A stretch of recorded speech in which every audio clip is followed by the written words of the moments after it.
faire un petit mot ou quelque chose à dire? Ah, ben, non, pas vraiment. Non, ok. Peut-être savoir aussi. Non, mais ça se peut, peut-être. Parce que c'est un peu notre leader de Gibec. Oui, qu'est-ce que vous en pensez peut-être de. Est-ce qu'il y a une pièce que vous avez préférée plus qu'une autre ou. Oui, ça en commentaire, c'est quelque chose qui vous touche, est-ce qu'il y a quelque chose que.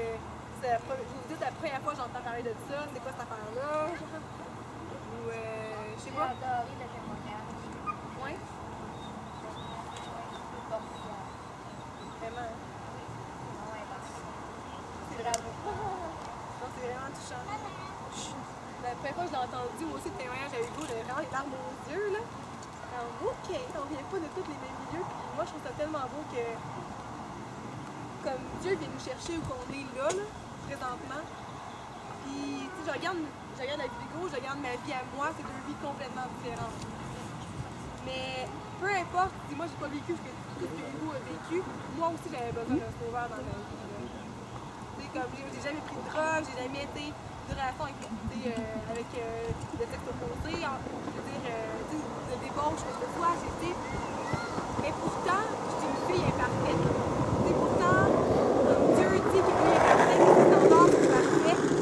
Puis moi, je les atteins pas pendant tout, parce que je suis pas d'accord, mais je pense qu'on est tous du monde imparfait, là, sur la terre. Je sais pas si vous êtes d'accord avec ça. Ceux qui pensent non, lèvez la main parce que j'ai jamais connu personne. Hey, c'est bon! Parce que quelqu'un de parfait, je me moi là parce que j'en parfait moi là. Non, tu sais, moi je peux pas dire que j'ai vécu une vie terrible. Tu sais, j'ai eu une bonne famille, je veux dire, j'ai été élevée avec des bonnes valeurs et tout ça, mais pourtant, Dieu dit que si tu fais juste un petit péché, le péché c'est quoi? Le péché c'est tout ce qu'on fait qui déplaît à Dieu. Ce qu'on pense, c'est ce qu'on fait, c'est ce qu'on dit qui peut lui déplaire. C'est pas des choses mal qu'on peut faire. Et Dieu il dit que tu fais juste une de ces choses-là, une seule seulement, puis tu mérites même pas d'être dans la présence de Dieu, genre. Tu mérites même pas d'être avec lui. Fait que, moi je trouve ça fou là parce que moi-même, juste à cause de qui j'étais, comme ça m'est arrivé de dire un petit mensonge, de faire ça ici par là, puis ça me rend coupable aux yeux de Dieu, genre. Puis moi je trouve ça fou parce que il y a comme il y a comme une mauvaise nouvelle puis une bonne nouvelle avec ça. Là. Comme la pire des nouvelles, c'est que Dieu dit qu'on a tous péché puis qu'on est privé de la gloire de Dieu. Comme on a tous péché, on a tous déplu à Dieu parce qu'on est tous imparfaits. C'est-à-dire qu'on ne mérite même pas d'être dans sa présence. Maintenant ici sur terre, mais en mourant aussi. Dieu dit qu'on mérite la mort éternelle, on mérite l'enfer. Parce que Dieu dans la Bible dit c'est clair, il y a l'enfer puis il y a le paradis. C'est que nous, comme moi, tu me dis ça, puis tu me dis ça, puis peut-être que vous dites de quoi tu parles, un enfer, un paradis, ben ouais, c'est ça. Comme Dieu, s'il nous aime, il va permettre que tout le monde aille au ciel, de quoi tu parles. Ou l'enfer, c'est ici sur terre. Comme oui, ça va pas bien dans le monde ici, mais Dieu dit que ça va être encore pire après la mort, si tu t'en vas en enfer. Puis l'affaire qui est vraiment touchée, c'est que Dieu dit qu'on mérite tous l'enfer, sans exception, parce qu'on n'est pas parfait. Les standards pour entrer au ciel sont parfaits. Je ne sais pas si vous avez déjà réfléchi à ça, mais Dieu, oui, est amour, mais Dieu est justice. Fait que Dieu, oui, il nous aime, puis depuis le début, depuis la création, il veut avoir une relation avec nous. Mais de l'autre côté, il est justice pour punir tous nos péchés. Puis la punition pour ça, c'est la mort éternelle. Fait qu'il y a un méga dilemme, je sais pas si vous le voyez, là, il est comme Dieu est amour, il veut qu'on aille au ciel, il veut qu'on vive une relation sur terre avec lui. Mais de l'autre côté, on ne peut pas avoir cette relation-là parce qu'on est tous des êtres pécheurs. Comme depuis le départ. Là. Fait qu'on ne peut pas l'avoir. Fait qu'est-ce qui se passe? On va tout en enfer?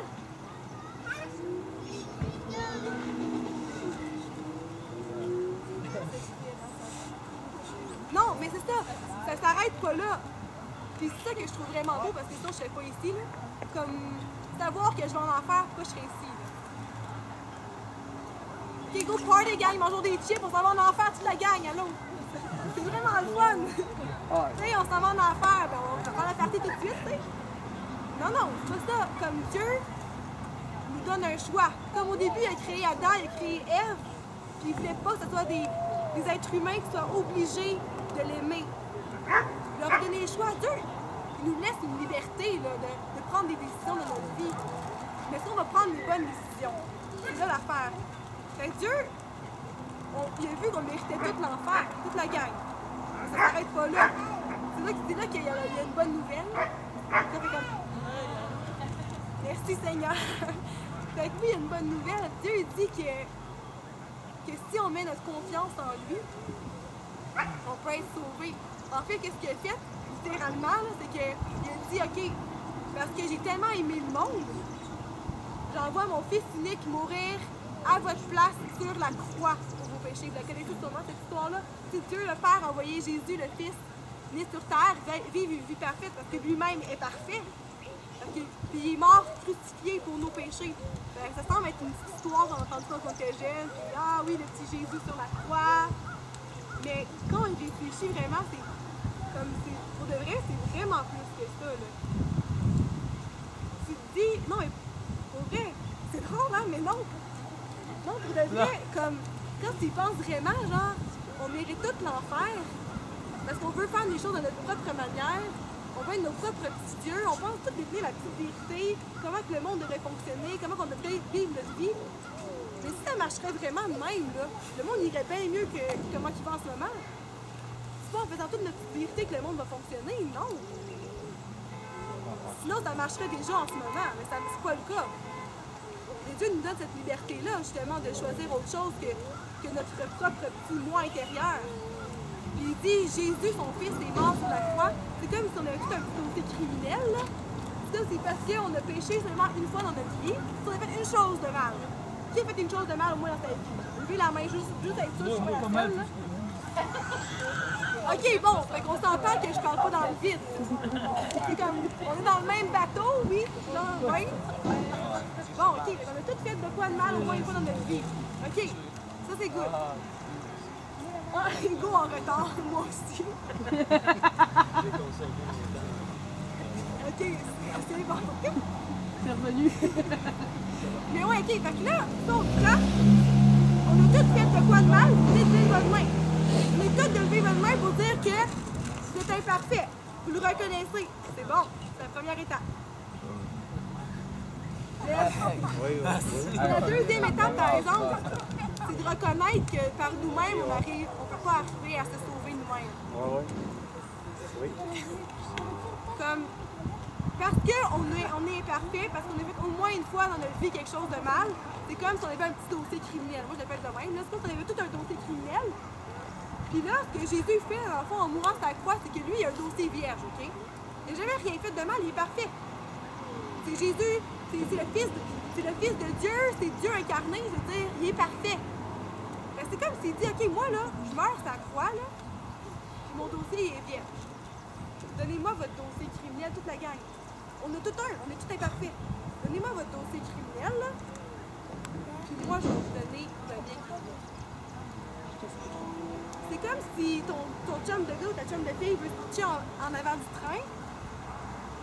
Toi, juste à la dernière minute, là, ça te pogne. Tu l'ôtes de là.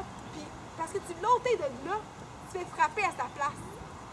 T'as vraiment comme donné ta propre vie pour sauver la sienne. Je sais pas si quelqu'un a déjà fait ça pour vous, là. Moi, non.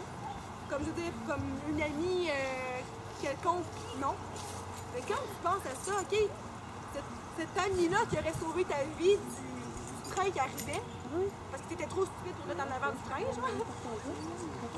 Il a fait quelque chose de grand, là. Il a sauvé ta vie, là. Mais Dieu, en envoyant son fils mourir sur la croix, c'est encore plus gros ce qu'il a fait. Il n'a pas juste sauvé ta vie de même sur terre, mais ça a tellement une valeur qui est plus grande que ça, là. C'est une valeur qui est éternelle.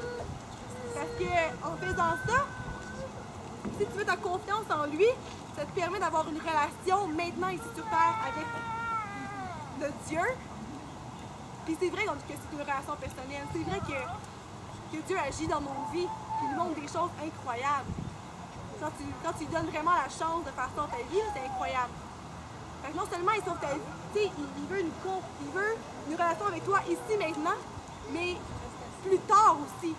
Comme il dit, OK, si tu mets ta confiance en moi, si tu te repens, non seulement tu sais que tu as fait des mauvaises choses, mais tu t'en excuses, tu lui demandes pardon pour tout ce que tu as fait, puis tu t'en détourne. Tu sais, si tu fais un volte-face, OK, Seigneur, je faisais ça, je faisais ça, je faisais ça, je faisais ça. Je sais que ça te déplaisait. Maintenant, je m'en détourne complètement puis je veux te suivre parce que je crois au sacrifice que tu as fait de ta croix. Si tu fais ça, c'est comme si tu mettais toute ta confiance dans la personne de Jésus, là. Puis en mettant toute ta confiance dans la personne de Jésus, comme Dieu dit que c'est ça qui te sauve. C'est pas comme moi, tu sais, j'ai des grands-parents aussi qui croient en Dieu, puis tout ça, puis j'ai déjà entendu des phrases autour de d'autres personnes, souvent qui nous disent « mais il faut gagner notre ciel ». Il faut qu'on gagne notre ciel, il faut faire des bonnes œuvres, il faut être des bonnes personnes, il faut aider notre prochain, notre voisin, tout ça, mais oui, c'est toutes des bonnes affaires, je sais pas si vous êtes d'accord. Comme oui, Dieu, c'est sûr que Dieu, en nous regardant, il va dire ça c'est des bonnes choses, ça c'est sûr. Mais est-ce que c'est ça qui nous sauve? Dieu il dit que non. Il y a un verset dans la Bible qui dit que c'est par la grâce qu'on est sauvé. La grâce, c'est quoi? C'est un cadeau. La grâce, c'est quelque chose que quelqu'un nous donne et qu'on ne mérite pas du tout. Fait que Dieu dit dans la Bible, dans ce qui est sa parole, c'est par la grâce que vous êtes sauvés, c'est par le moyen de la foi. La foi, c'est quoi? C'est de croire en quelqu'un, c'est de mettre toute sa confiance en quelqu'un. Alors, c'est par la foi, c'est pas par les œuvres. C'est pas par toutes les petites choses qu'on peut faire dans la vie qu'on pense que c'est des bonnes choses. Afin que personne ne se glorifie lui-même. Comme Dieu est en train de dire, là, en plus de savoir que je vous aime, que j'ai envoyé Jésus mourir sur la croix, ce n'est pas pour acquis que là, en faisant des bonnes choses, puis en croyant avec une foi intellectuelle que Jésus est vraiment mort sur la croix pour nous, que vous pouvez vous sauver vous-même. Dieu dit, non, non, c'est une minute, là.